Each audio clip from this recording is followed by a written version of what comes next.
ಶ್ರೀ ಗಣಪತಿ ಶಾರದಾ ಗುರುಭ್ಯೋ ನಮಃ. ಯತ್ರ ಯೋಗೇಶ್ವರ ಕೃಷ್ಣೋ ಯತ್ರ ಪಾರ್ಥೋ ಧನುರ್ಧರಃ ಅತ್ರ ಶ್ರೀ ವಿಜಯ ಭೂತಿರ್ಧ್ರುವ ನೀತಿರ್ಮತಿರ್ಮಮ. ಶ್ರೋತೃಗಳಿಗೆ ಶ್ರೀ ಅಳಸಿಂಗರಾಚಾರ್ಯ ವಿರಚಿತ ಶ್ರೀ ವ್ಯಾಸ ಮಹರ್ಷಿ ಪ್ರಣೀತ ಶ್ರೀಮನ್ ಮಹಾಭಾರತದ ಶಲ್ಯ ಪರ್ವದಲ್ಲಿ ಯುಧಿಷ್ಠಿರನು ಮಡುವಿನಲ್ಲಿರುವ ದುರ್ಯೋಧನನನ್ನು ಮೂದಲಿಸಿ ಭಯಪಡಿಸಿದುದು, ಯುಧಿಷ್ಠಿರನಿಗೂ ದುರ್ಯೋಧನನಿಗೂ ನಡೆದ ಸಂವಾದಗಳು ಎಂಬ 31ನೆಯ ಅಧ್ಯಾಯಕ್ಕೆ ಸ್ವಾಗತ. ಆ ಮೂರು ಮಂದಿ ರಥಿಕರು, ಅಂದರೆ ಕೃಪ, ಅಶ್ವತ್ಥಾಮ, ಕೃತವರ್ಮರು ದುರ್ಯೋಧನನನ್ನು ಬಿಟ್ಟು ಹೋದ ಮೇಲೆ ಪಾಂಡವರು ದುರ್ಯೋಧನನಿದ್ದ ಮಡುವಿನ ಬಳಿಗೆ ಬಂದರು. ದ್ವೈಪಾಯನವೆಂಬ ಆ ಮಡುವು ಧೃತರಾಷ್ಟ್ರ ಪುತ್ರನಿಂದ ಸ್ತಂಭಿಸಲ್ಪಟ್ಟುದನ್ನು ಕಂಡು ಧರ್ಮರಾಜನು ವಾಸುದೇವನನ್ನು ನೋಡಿ, ಮಾಧವ, ಧಾರ್ತ್ರ ರಾಷ್ಟ್ರನ ಈ ಮಾಯೆಯನ್ನು ನೋಡಿದೆಯ? ಜಲವನ್ನು ಸ್ತಂಭಿಸಿ ಮಲಗಿರುವನು. ಈತನಿಗೆ ಈಗ ಮನುಷ್ಯ ಭಯವಿಲ್ಲ.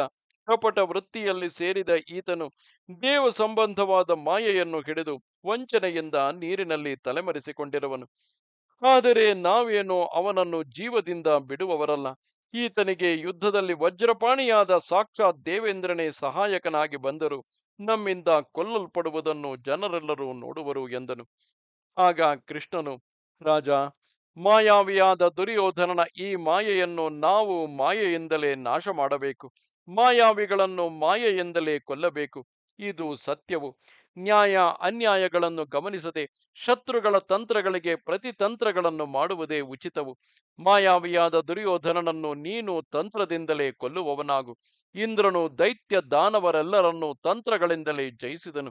ಬಲಿ ಚಕ್ರವರ್ತಿಯು ಮಹಾತ್ಮನಾದ ವಿಷ್ಣುವಿನ ಪ್ರಬಲ ತಂತ್ರಗಳಿಂದಲೂ ಉಪಾಯಗಳಿಂದಲೂ ಬಂಧಿಸಲ್ಪಟ್ಟನು.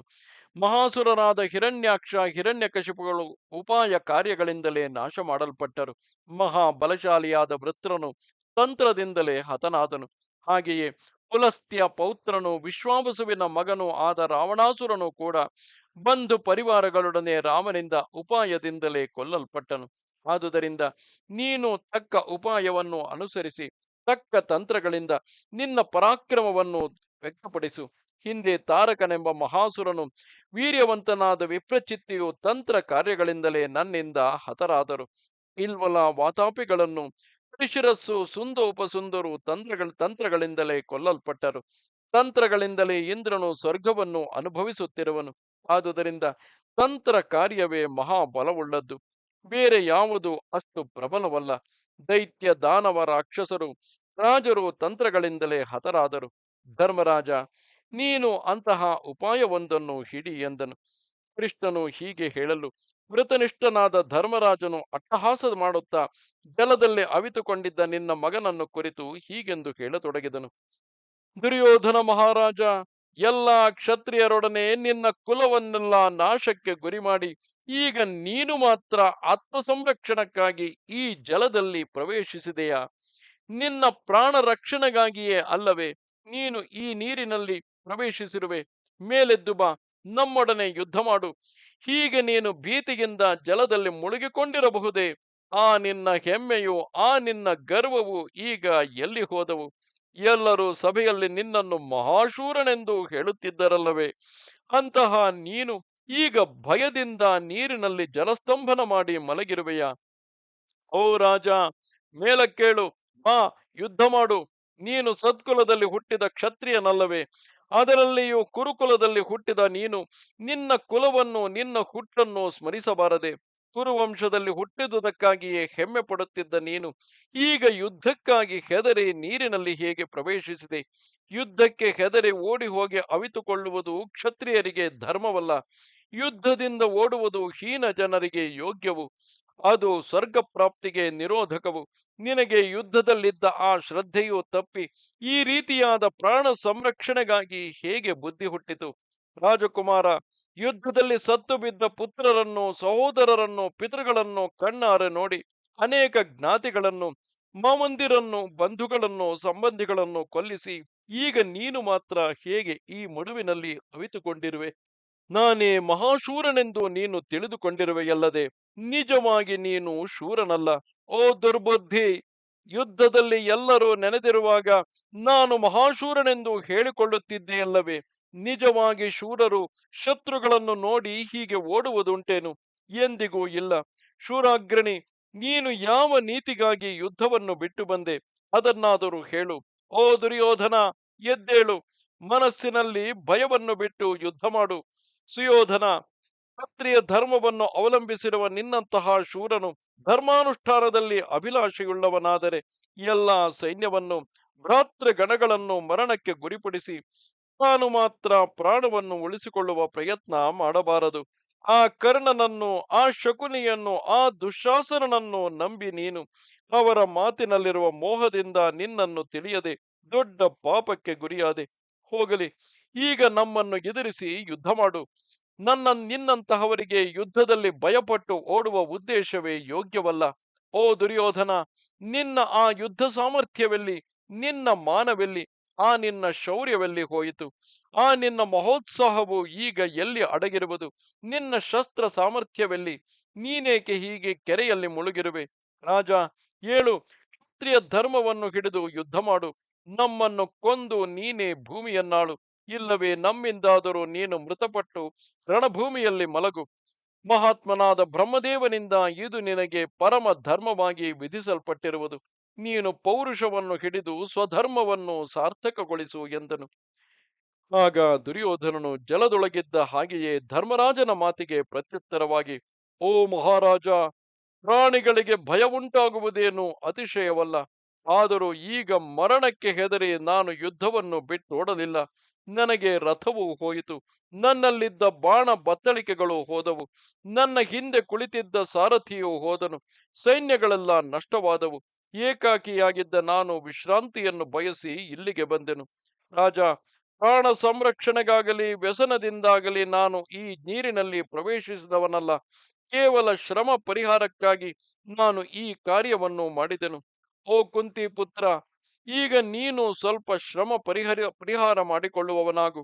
ನಿನ್ನನ್ನು ಅನುಸರಿಸಿ ಬಂದಿರುವವರು ಶ್ರಮ ಪರಿಹಾರ ಮಾಡಿಕೊಳ್ಳಲಿ. ಆಮೇಲೆ ನಾನು ಮೇಲೆದ್ದು ಬಂದು ನಿಮ್ಮೆಲ್ಲರೊಡನೆ ಯುದ್ಧ ಮಾಡುವೆನು ಎಂದನು. ಅದಕ್ಕೆ ಧರ್ಮರಾಜನು, ದುರ್ಯೋಧನ, ನಾವು ಶ್ರಮ ಪರಿಹಾರ ಮಾಡಿಕೊಂಡೇ ಬಂದಿರುವೆವು. ಬಹಳ ಕಾಲದಿಂದ ನಿನ್ನನ್ನು ಹುಡುಕುತ್ತಿರುವೆವು. ಆದುದರಿಂದ ಈಗಲೇ ಮೇಲೆದ್ದು ಬಂದು ಯುದ್ಧ ಮಾಡು. ಯುದ್ಧದಲ್ಲಿ ನಮ್ಮನ್ನಾದರೂ ಕೊಂದು ಸಂಪತ್ ಸಮೃದ್ಧವಾದ ಕೌರವ ರಾಜ್ಯವನ್ನು ಅನುಭವಿಸು. ಇಲ್ಲದಿದ್ದರೆ ನಮ್ಮಿಂದಾದರೂ ಕೊಲ್ಲಲ್ಪಟ್ಟು ವೀರ ಸ್ವರ್ಗವನ್ನು ಪಡೆ ಎಂದನು. ಆಗ ದುರ್ಯೋಧನನು, ಯುಧಿಷ್ಠಿರ, ನಾನು ಯಾರಿಗಾಗಿ ಈ ಕುರು ರಾಜ್ಯವನ್ನು ಅಪೇಕ್ಷಿಸಿದೆಯೋ ನಾನು ಯಾರಿಗಾಗಿ ಈ ಕುರುರಾಜ್ಯವನ್ನು ಅಪೇಕ್ಷಿಸಿದೆನೋ ಆ ನನ್ನ ಭ್ರಾತೃಗಳೆಲ್ಲರೂ ಸತ್ತರು. ಅಂತಹ ದಿವ್ಯ ರತ್ನಗಳೆಲ್ಲ ಹೋಗಿ ಕ್ಷತ್ರಿಯ ಶ್ರೇಷ್ಠರು ಕೊಲ್ಲಲ್ಪಟ್ಟು ಶೂನ್ಯವಾದ ಈ ಭೂಮಿಯನ್ನು ವಿಧವೆಯನ್ನು ಹೇಗೋ ಹಾಗೆ ನಾನು ಅನುಭವಿಸಲು ಅಪೇಕ್ಷಿಸುವುದಿಲ್ಲ. ಯುಧಿಷ್ಠಿರ, ಈಗಲೂ ನಾನು ಪಾಂಚಾಲರ ಮತ್ತು ನಿಮ್ಮ ಉತ್ಸಾಹವನ್ನೆಲ್ಲ ಅಡಗಿಸಿ ನಿಮ್ಮನ್ನು ಜಯಿಸುವ ಉದ್ದೇಶದಿಂದಲೇ ಇರುವೆನು. ನಮ್ಮ ಪಿತಾಮಹನು ಮೃತ್ಯುಶಯ್ಯೆಯಲ್ಲಿ ಮಲಗಿರುವನು. ದ್ರೋಣ ಕರ್ಣರು ಹತರಾದರು. ಇನ್ನು ನಾನು ಯುದ್ಧದಿಂದ ಸಾಧಿಸತಕ್ಕ ವಿಷಯವೇನೂ ಇರುವುದಾಗಿ ತೋರಲಿಲ್ಲ. ಓ ರಾಜ, ಶೂನ್ಯವಾದ ಈ ಭೂಮಿಯು ಈಗ ನಿನ್ನ ಪಾಲಿಗೆ ಇರಲಿ. ಸಹಾಯಕರಿಲ್ಲದಿರುವಾಗ ಯಾವ ರಾಜನು ತಾನೇ ರಾಜ್ಯಭಾರ ಮಾಡಲು ಅಪೇಕ್ಷಿಸುವನು? ನನ್ನ ಸಹೋದರರನ್ನು, ಪುತ್ರರನ್ನು, ಪಿತೃಪಿತಾಮಹರನ್ನು ಕೊಂದು ರಾಜ್ಯವನ್ನೆಲ್ಲ ನೀವು ಸ್ವಾಧೀನಪಡಿಸಿಕೊಂಡ ಮೇಲೆ ನನ್ನಂತಹ ಯಾವನು ತಾನೇ ಜೀವಸಹಿತನಾಗಿರುವನು? ನಾನು ಕೃಷ್ಣಾಜಿನವನ್ನು ಧರಿಸಿ ಕಾನನಕ್ಕೆ ಹೋಗುವೆನು. ಬಂಧುಗಳು ಮೃತರಾದ ಮೇಲೆ ನನಗೆ ಈ ರಾಜ್ಯದಲ್ಲಿ ಅಭಿಲಾಷೆಯಿಲ್ಲ. ಬಂಧುಗಳಿಂದಲೂ ಶೂರರಿಂದಲೂ ಗಜತುರಗಗಳಿಂದಲೂ ಶೂನ್ಯವಾದ ಈ ಭೂಮಿಯು ನಿನಗೇ ಇರಲಿ. ನೀನೇ ನಿಶ್ಚಿಂತನಾಗಿ ಈ ಭೂಮಿಯನ್ನಾಳು. ನಾನು 2 ಜಿಂಕೆಯ ಚರ್ಮಗಳನ್ನು ಧರಿಸಿ ಕಾನನಕ್ಕೆ ಹೋಗುವೆನು. ಸ್ವಜನರೆಲ್ಲರನ್ನು ಕಳೆದುಕೊಂಡ ನನಗೆ ಜೀವದಿಂದ ಇರುವುದರಲ್ಲಿಯೇ ಅಪೇಕ್ಷೆಯಿಲ್ಲ. ರಾಜೇಂದ್ರ, ಹೋಗು. ರಾಜರು ಯೋಧರು ಕೊಲ್ಲಲ್ಪಟ್ಟು ಸಂಪತ್ತೆಲ್ಲ ನಷ್ಟವಾಗಿ ಕ್ಷತ್ರಿಯ ಶೂನ್ಯವಾದ ಈ ಭೂಮಿಯು ನಿನಗೇ ಇರಲಿ. ನೀನೇ ಅದನ್ನು ಸುಖವಾಗಿ ಅನುಭವಿಸು ಎಂದನು. ಆಗ ಯುಧಿಷ್ಠಿರನು ತಿರುಗಿ ದುರ್ಯೋಧನನನ್ನು ಕುರಿತು, ದುರ್ಯೋಧನ, ನೀನು ನೀರಿನಲ್ಲಿಯೇ ಅಡಗಿದ್ದುಕೊಂಡು ಹೀಗೆ ದೈನ್ಯದಿಂದ ನಿರರ್ಥಕಗಳಾದ ಮಾತುಗಳನ್ನಾಡಬೇಡ. ಈ ನಿನ್ನ ಪ್ರಲಾಪವು ಗುಬ್ಬಿಗಳ ಕೂಗಿನಂತೆ ನನ್ನ ಕಿವಿಗೆ ಬೀಳುವುದೂ ಇಲ್ಲ. ಈಗಲೂ ನೀನು ದಾನ ಮಾಡುವ ಸಾಮರ್ಥ್ಯವುಳ್ಳವನೆಂದು ಭಾವಿಸಿದ್ದರೂ ನಿನ್ನಿಂದ ದಾನವಾಗಿ ಕೊಡಲ್ಪಟ್ಟ ಭೂಮಿಯನ್ನು ಆಳುವ ಅಪೇಕ್ಷೆಯೇ ನನಗಿಲ್ಲ. ಕ್ಷತ್ರಿಯನಿಗೆ ದಾನ ತೆಗೆದುಕೊಳ್ಳುವುದು ಧರ್ಮವಲ್ಲ. ಅಧರ್ಮದಿಂದ ಬಂದ ಭೂಮಿಯನ್ನು ನಾನು ಸ್ವೀಕರಿಸಲಾರೆನು. ನೀನಾಗಿ ಕೊಟ್ಟರೂ ನನಗೆ ಆ ಭೂಮಿಯನ್ನು ಆಳುವ ಅಪೇಕ್ಷೆಯಿಲ್ಲ. ನಿನ್ನನ್ನು ಯುದ್ಧದಲ್ಲಿ ಜಯಿಸಿಯೇ ಈ ಭೂಮಿಯನ್ನು ಅನುಭವಿಸುವೆನು. ಅದಲ್ಲದೆ ಈಗ ನಿನಗೆ ಅಧಿಕಾರವಿಲ್ಲದಿರುವಾಗ ನನಗೆ ಭೂಮಿಯನ್ನು ಹೇಗೆ ಕೊಡುವೆ? ಮೊದಲೇ ನೀನು ಆ ಭೂಮಿಯನ್ನೇಕೆ ನಮಗೆ ಕೊಡಬಾರದಾಗಿದ್ದಿತು? ರಾಜ, ಶ್ರೀ ವಾಸುದೇವನೇ ನಮ್ಮ ಕುಲಕ್ಕೆ ಸಮಾಧಾನವನ್ನುಂಟು ಮಾಡಲು ನಿನ್ನಲ್ಲಿಗೆ ಬಂದು ಧರ್ಮದಿಂದ ಭೂಮಿಯನ್ನು ಯಾಚಿಸಿದಾಗ ನೀನು ಅವನನ್ನೇ ಅವಮಾನಗೊಳಿಸಿದೆ. ಈಗ ನೀನಾಗಿ ಕೊಡುವುದಕ್ಕೆ ಬಂದ ಕಾರಣವೇನು ಹೇಳು? ಇದೇನು ನಿನಗೆ ಇಂತಹ ಬುದ್ಧಿ ಭ್ರಮೆ? ಸಮರ್ಥನಾದ ಯಾವ ಅರಸನು ತಾನೇ ಹೀಗೆ ಭೂಮಿಯನ್ನು ಕೊಡಲು ಬರುವನು? ಕುರುಕುಲನಂದನ, ಇದರ ತತ್ವವನ್ನು ನಾನು ಬಲ್ಲೆನು.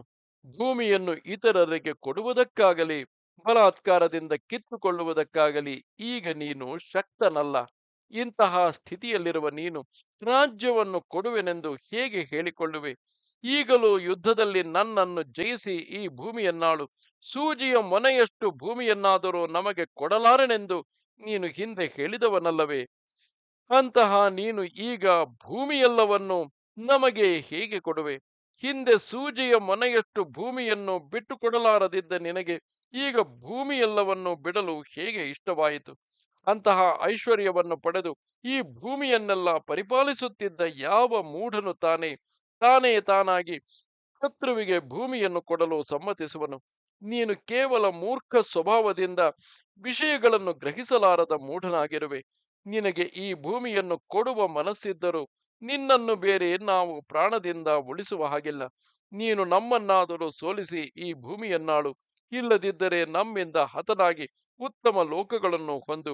ರಾಜ, ನೀನು ನಾನು ಪ್ರಾಣ ಸಹಿತರಾಗಿ ಇರುವವರೆಗೆ ಜನರಿಗೆಲ್ಲ ನಮ್ಮಿಬ್ಬರ ಜಯದ ವಿಷಯದಲ್ಲಿ ಸಂಶಯವಿದ್ದೇ ಇರುವುದು. ಈಗ ನಮ್ಮ ಕೈಗೆ ಸಿಕ್ಕಿಬಿದ್ದ ನೀನೇನೋ ಪ್ರಾಣವನ್ನು ಉಳಿಸಿಕೊಳ್ಳಲಾರೆ. ನಾವಾಗಿ ಇಷ್ಟಪಟ್ಟರೆ ಮಾತ್ರ ನಿನ್ನನ್ನು ಪ್ರಾಣ ಸಹಿತವಾಗಿ ಬಿಡಬಲ್ಲೆವು. ಆದರೆ ನೀನು ಜೀವಂತನಾಗಿರಲು ಯೋಗ್ಯನಲ್ಲ. ನಮ್ಮನ್ನು ನಿರ್ಮೂಲವಾಗಿ ಸುಟ್ಟು ಬಿಡುವುದಕ್ಕಾಗಿಯೇ ನೀನು ಮಹಾ ಪ್ರಯತ್ನಗಳನ್ನು ಮಾಡಿದೆ. ಸರ್ಪಗಳಿಂದಲೂ ವಿಷದಿಂದಲೂ ನಮ್ಮನ್ನು ಕೊಲ್ಲಲು ಪ್ರಯತ್ನಿಸಿದೆ. ನೀರಿನಲ್ಲಿ ಎತ್ತಿ ಹಾಕಿದೆ.